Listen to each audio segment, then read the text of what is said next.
Go find another table. My sister said it loud enough for the whole room to hear, then slid the leather billfolder into my hand. Since you're adopted, this one isn't yours. Be useful, and settle it $3,270. The restaurant was the kind that makes you whisper without being told. White tablecloths, floor-to-ceiling windows, a city river laid out like silver ribbon below us. Our family had a private room with a view and a long table for 12. 11 places were set with gold place cards. Mine wasn't there. Standing room for extras, my sister Caroline chirped when I hovered near Mum's shoulder. Her dress matched the centerpiece roses. Family table is full. I'm family, I said. My voice didn't shake. My fingers did. Caroline's smile didn't reach her eyes. By paperwork, she said, light and sharp. She tapped the blank spot next to the service station. Go find another table. Dad cleared his throat but didn't speak. Mum adjusted a napkin that didn't need adjusting. Caroline's husband, Grant, raised his glass like a referee who picked a side hours ago. A server tried to help. We can squeeze in one more chair. Caroline waved her off. No. We ordered a tasting menu. It's prepaid per head. She looked me over like I was a head that didn't count. So I sat at a tiny bistro table near the door, next to an ice bucket and a fern. From there, I watched them pass plates, oysters, truffle pasta, wagyu with little flags in it. They laughed about vacation plans. Caroline told the story of her promotion like a song she'd practiced. My name didn't come up. Halfway through dessert, the manager brought the leather folder to Caroline. She didn't even open. It just stood, crossed the room in her perfect heels, and pressed it into my palm. Since you're not part of this bill, she said sweetly, you can handle the extras. The bar tab, the supplements, the chef's surprises. She smiled wider. You wanted to be included. I flipped it open. The number hit like a cold slap, $3,270.48. A line item jumped out: Magnum champagne. Another caviar bump X6. My bistro table had a glass of water and a bread plate. Before we continue, please subscribe to the channel and write in the comments about which country you're watching this video from. Enjoy the story. Why me? I asked. Caroline's lashes fluttered. Because you begged to come, she said. Because you always make things difficult. Because real family hosts, and you're not? She tilted her head. Mum and Dad have been generous enough. Mum stared at her napkin again. Dad checked a text that didn't exist. Grant smirked like he'd been waiting for this all night. I looked at the total until the numbers stopped swimming. Then I looked at the contract framed on the wall behind the host's stand: private events policy. A line I'd noticed on my way in now pulsed like a neon sign. All add-ons must be approved by the event contact. Caroline had booked the room. She was the event contact. But I also knew something she didn't. The reservation had started as mine. I'd held it weeks ago when Mum asked me to help. Caroline took it over after she decided to upgrade. My confirmation email never unsubscribed. Fine, I said, and closed the folder. My voice came back calm. I'll take care of it. Caroline blinked, surprised. Good girl. She floated back to her throne at the head of the family table. Laughter rose again, soft and expensive. I stood, slipped the folder under my arm, and walked toward the host stand. The manager looked up, polite and wary. Hi, I said. I'm the original contact on this booking. I have the emails, and we need to review some charges, starting with who is responsible for them. The manager's name tag read Thomas. His tone was careful, like he knew rich families could turn into storms. You said you're the original contact? He asked. Yes. I slid my phone across the stand. Deposit receipt. Event thread. The first confirmation is under my email. When my sister took over, I was never removed. Your auto emails still copy me, he scanned, nodding once. You're correct. Our system shows you as primary contact. Your sister is secondary. He opened the bill folder, eyebrows crawling at the total. These lines: Magnum champagne, caviar bumps. Wagyu supplements require captain initials from the primary. I don't see initials. Did you approve them? No, I said. I wasn't allowed at the table. Thomas glanced toward the room. Then by policy, add-ons become personal bar charges to the guests who accepted them. The event keeps the base tasting menu and agreed wine pairing. Those run to the card on file for the event contact. And that card is, I asked. He checked the screen, then looked at me with a small, neutral mercy. Caroline Henderson. I let air out slow. Then please separate the add-ons to individual checks. Seat numbers, if you have them. We do, he said. The server keeps a captain's log. As if summoned, our server Jules arrived with the leather order book. Thomas lowered his voice. Seat 3, 2 caviar bumps. Seat form, Magnum, Champagne, request. Seats, 6, 7, 8 Wagyu supplements. All accepted tableside, no primary approval.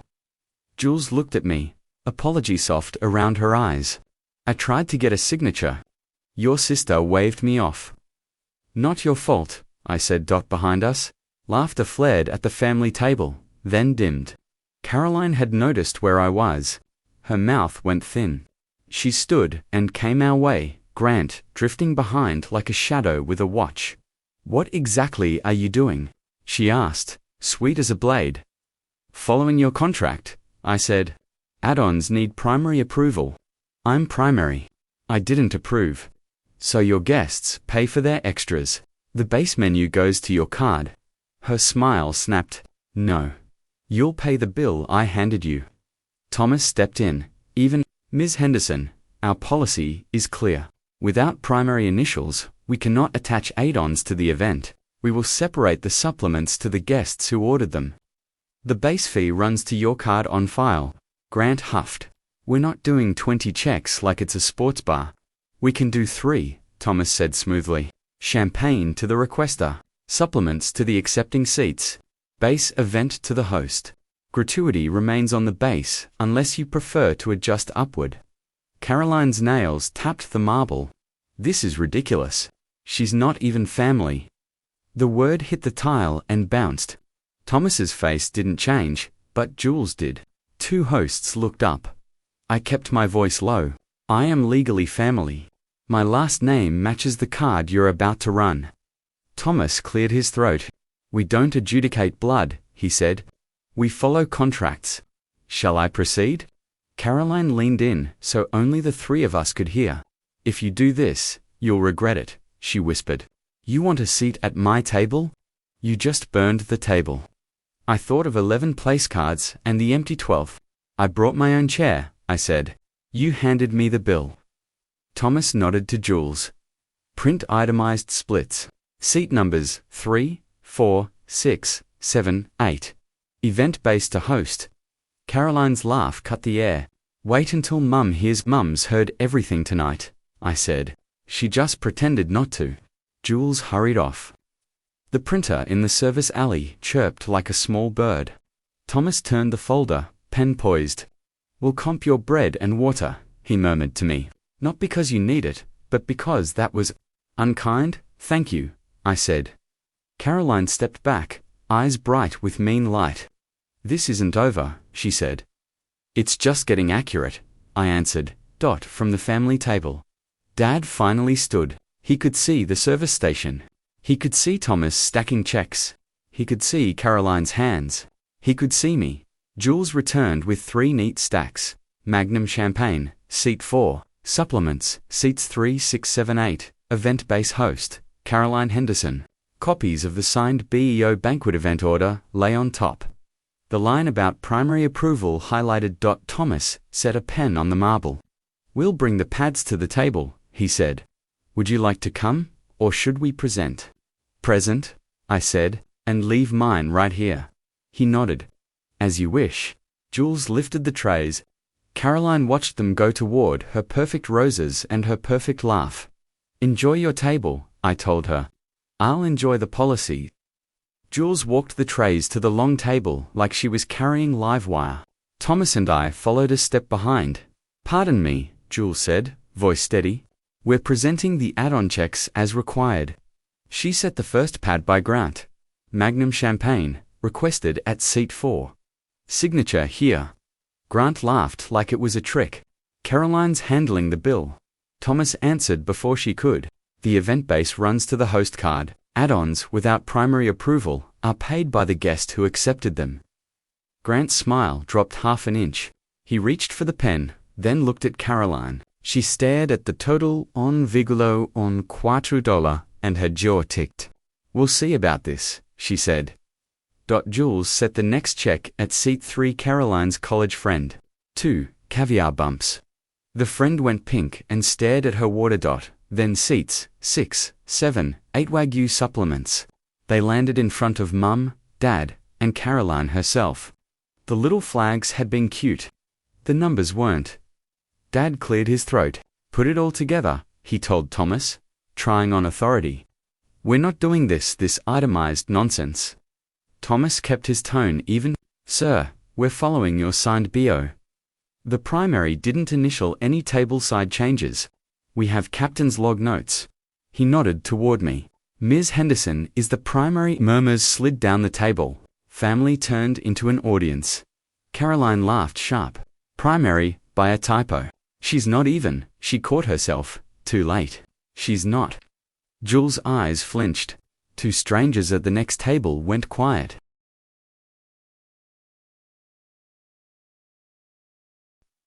I kept my voice level. I'm adopted, I said. Legally. My name is on the contract you used. Enough, Dad snapped at me. Not at the sentence that cut. I met his eyes. Enough, I echoed. And for once, he looked away. First. Caroline leaned back, running calculation like beads. Fine, she said lightly. Run the base to me. We reduced the head count to 11 this morning, so take 1 off. Thomas glanced at the screen, and then printed a page. Your reduction request was inside the 48-hour window, he said, placing the sheet by her desert spoon. Per policy, you're still billed for 12. The room fee and tasting menu remain at the original head count. The paper said it in black ink, covers 12. Under it, a time-stamped email from Caroline, make it 11. Remove Ava. The system's reply was calm and unmoved, change denied. Less than 48 hours. Heat crawled up my neck. They'd paid for my seat, and still told me to stand. Jules slid a quiet side chair from the wall, and set it at the corner of the long table, where a napkin and a plate formed a small island. She didn't look at me. She just left the chair there like an apology with legs. Grant signed with a flourish he didn't feel. Mum stared at her Wagyu total like it had broken etiquette. Caroline signed hers angry, the pen carving the paper. Dad pushed his add-on back. Put mine with the base, he said to Thomas. I won't nickel and dime you, sir, Thomas said gently, tapping the log. You approved it tableside. Policy requires individual settlement, but you're welcome to use the same card. Dad's mouth thinned.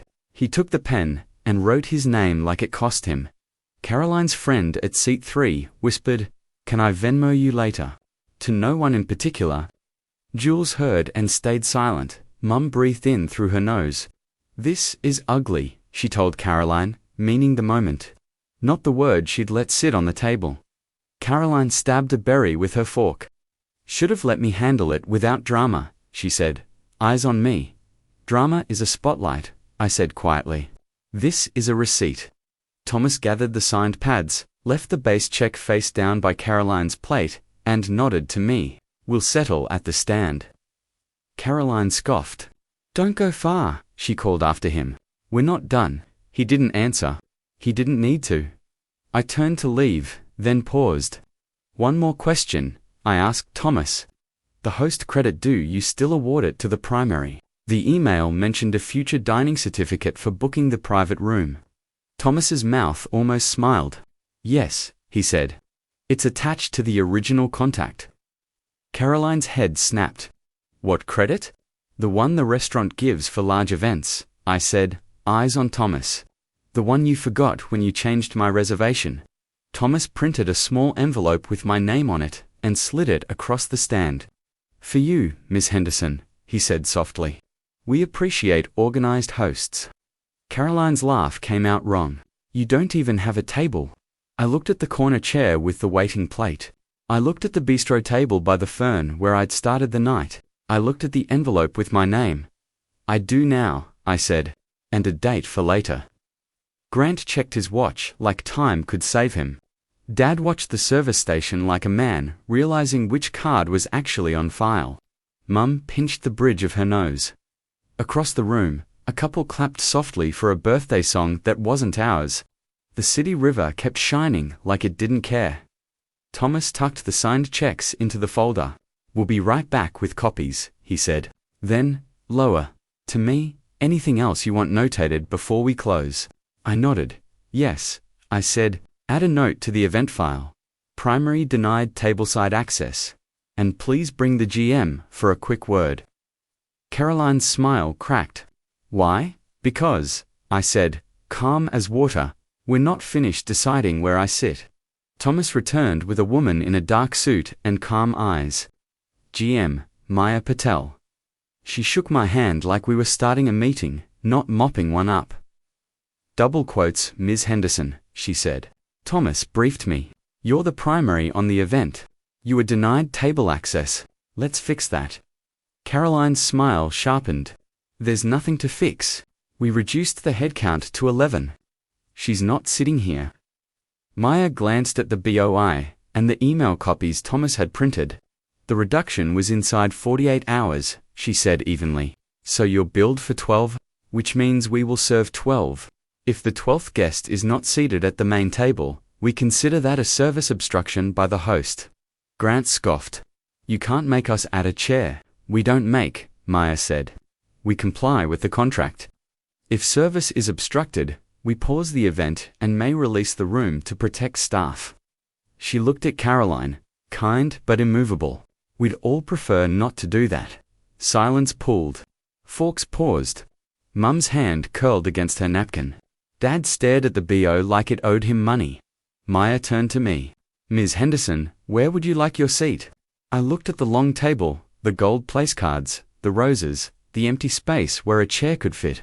Then, at the quiet side chair Jules had placed at the corner like a held breath. The corner is fine, I said. But, I would like the courses I missed, and please note in the file that service to the primary was blocked by the host for the first half of the meal. Logged, Thomas said, already writing. Caroline laughed, high and thin. You're really going to shovel food at her now? Maya didn't blink. We're going to serve the guest you paid for. She nodded to Jules. In under a minute, staff rolled a slim service cart to the corner. A place setting appeared. Linen, silver, a warmed plate. The kitchen began firing at ketchup, tasting small versions, quick paste. It looked like a rescue. Jules set a tiny oyster in front of me with lemon and a hush. From the chef, she said. He's sorry you missed the parade. Thank you, I said. At the long table, Grant signed his champagne ticket with tight lips. Seat 3 slid a card, whispering that she would handle it later. Mum pressed her mouth into a line and signed for Wagyu. Caroline scrawled her name like a scratch. Dad picked up his pen, hesitated, and glanced toward me. I didn't flinch. He signed, jaw set. Maya set a small envelope on the stand with my name. Host credit, she said quietly. For a future booking. It's yours. Caroline's head snapped. That belongs to the host. Maya tilted her head. It belongs to the primary. That is the policy you signed. Caroline's smile broke. She isn't even. She stopped, but the word hung anyway.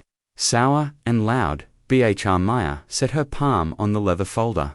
We do not moderate family status, she said, voice low and firm. We moderate conduct. If there is one more comment that makes a guest unsafe, we will conclude service and remove alcohol from the room. Grant barked a fake laugh. Over a comment. Over a pattern, Maya said. From the kitchen, a small plate of truffle pasta arrived for me, steam curling like a white flag. Jules poured a glass of the pairing wine and set water beside it. We'll pace you until dessert, she murmured. No charge. The base fee covers it. Thank you, I said again. And meant it. Mum finally spoke, voice tight. This is humiliating. For who? Hannah? No, not Hannah. We don't have Hannah here. Caroline's college friend asked it under her breath, then stared at her napkin. Dad cleared his throat. Can we just finish? Maya nodded. Exactly what will definish as contracted. She looked at me. Anything else you'd like documented before we close the file tonight? Yes, I said. Please list me as point of contact for the remainder of service. Any tableside changes go through me. Thomas wrote it down. Updated, Caroline's laugh cut. You really think you can run my party? I'm running the contract, I said. Maya lifted a hand, subtle, and the room found a new shape. Servers began to move again, plates in, plates out, quiet and quick. My corner seat hummed with a different kind of attention. The kind that isn't pity.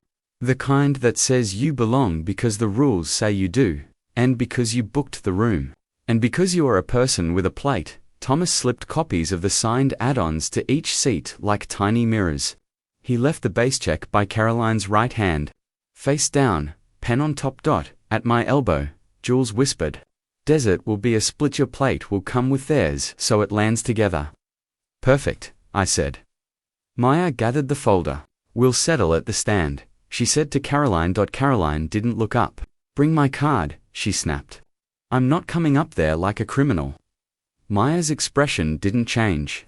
We will need you at the stand, she said, for ID, signature, and gratuity confirmation. Grant muttered something about ridiculous, but he stood. Caroline stayed seated. Eyes on me like this was a game I had ruined by reading the rules. The kitchen doors swung, and two sleek dessert plates floated toward the room, one to the long table, one to my corner. A thin line of dark chocolate crossed both like a signature. The plates landed together. For the first time all night, the service matched the covers, and as forks lifted, I checked the envelope with my name, host, credit tucked inside, and thought about a table I could set myself. With people who didn't need proof to pass the salt. One more course, one more choice, then the night would be done, and not in the way my sister planned. Dessert landed. A thin line of chocolate crossed both plates like a signature that finally matched the covers. Maya nodded to Thomas. Let's settle. At the stand, the printer hummed. Thomas laid out the stacks. 8 on seats. 3, 4, 6, 7, 8. Event base host, Caroline Henderson. He set a sleek pen on the marble and turned the screen toward Caroline. She didn't move. Run it to my husband's card, she said, chin high. Thomas stayed even. The contract requires we close to the host card unless the host requests a change in person with ID. He glanced at Grant. Happy to add a secondary for future bookings. Tonight, we follow the form. Caroline flicked a look at Mum. Say something. Mum smoothed her clutch. Said nothing. Grant exhaled and slid his card forward anyway, trying to save face. Thomas didn't take it. I'm sorry, sir. We must close the base to the host. He kept the tone gentle and unarguable. The way elevators close, regardless of who wishes they wouldn't. Maya placed the leather folder in front of Caroline. ID, please. Caroline's smile went brittle. I'll dispute this. Maya's answer was calm. You're welcome to. We'll submit the BO captain's log, and signed a doc. We'll also include the service obstruction note Ms. Henderson requested. She waited. The room waited with her. Caroline's hands shook first. She dug out her card and license, signed the base with a stroke that carved the paper, and shoved the folder back. Thomas took it without a blink. He processed quickly, printed receipts, and laid one copy by her elbow. Thank you, he said, and meant procedure, not favor. He turned to me. And your host credit, Ms. Henderson. He slid the small envelope across. I tucked it into my bag and looked at Maya.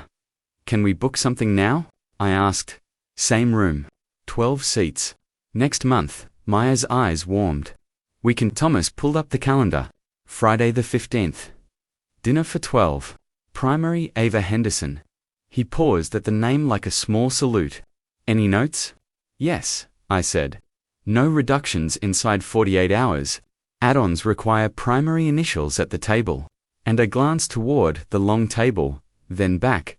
Place cards will read only first names. Logged, Thomas said. Smiling for the first time, behind us, Jules finished pouring coffee at the family table. Dad stood there, looking like a man who finally noticed the cost of a laugh. He started toward the stand, then stopped, caught between two kinds of pride. "Ava," he said, not loud, "we can talk later." "We can," I said. "When later isn't a weapon." He looked at Maya, at Thomas, at the copies. He nodded once, the smallest yes I'd ever seen, and went back to his chair. I asked Maya for one more thing. "For future events booked by Caroline," I said, steady, "please add a note. Prepayment required, and no changes to primary without written consent from the current primary." Maya glanced at Thomas. He typed, "Noted." He said, "We treat patterns with policies." We returned to the room for the final pass. Jules laid a petty for by my plate even though dessert was done. "From the pastry chef," she whispered. "He hates leaving people out."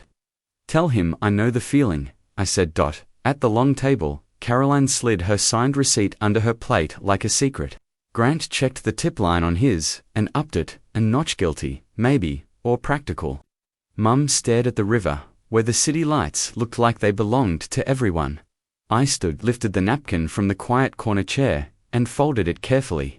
I carried my plate and glass to the service cart because I was raised to bus what I used. Jules mouthed, "You don't have to."